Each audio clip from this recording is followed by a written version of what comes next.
Hello friends, ഇന്ന് നമ്മൾ ഉണ്ടാക്കാൻ പോകുന്ന രസപ്പൊടി വീട്ടിൽ തന്നെ എങ്ങനെ ഉണ്ടാക്കാമെന്ന് നോക്കാം.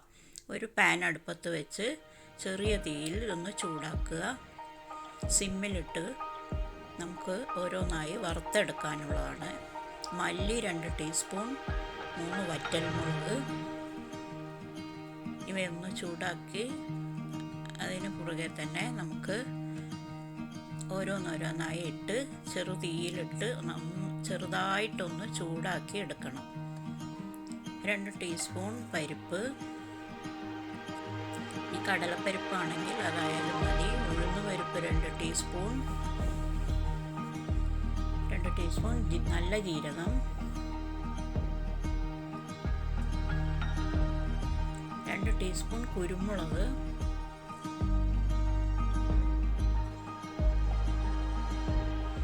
ഇവയെല്ലാം കൂടി ഒന്ന് നന്നായിട്ടൊന്ന് ചൂടാവണം. ചൂടായി തണുത്തതിന് ശേഷം വേണം നമുക്കിത് പൊടിച്ചെടുക്കാൻ. അല്പം കായപ്പൊടി, ഈ കായം കഷ്ണമാണുള്ളതെങ്കിൽ അതായാലും ഇട്ടാലും മതി.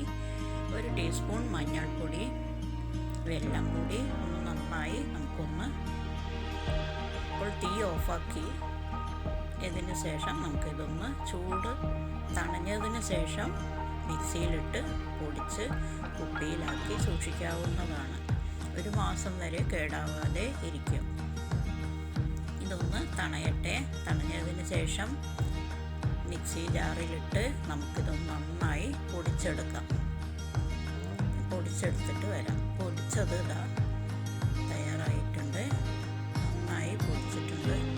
ഈ പൊടി നമുക്ക് രസം ഉണ്ടാക്കാൻ സമയത്ത് ഈ 2 ടീസ്പൂൺ ആവശ്യത്തിന് ഇതിനകത്തുനിന്ന് എടുത്ത് നമുക്ക് രസം തയ്യാറാക്കാവുന്നതാണ്. അങ്ങനെ നമ്മുടെ രസപ്പൊടി ഇവിടെ പെട്ടെന്ന് തയ്യാറായി. ഇതേപോലെ എല്ലാവരും ഒന്ന് ട്രൈ ചെയ്ത് നോക്കണം. വീഡിയോ കണ്ട് സബ്സ്ക്രൈബ് ചെയ്യണം പ്ലീസ്. എല്ലാവരും ലൈക്ക് ചെയ്യുക, സബ്സ്ക്രൈബ് ചെയ്യുക.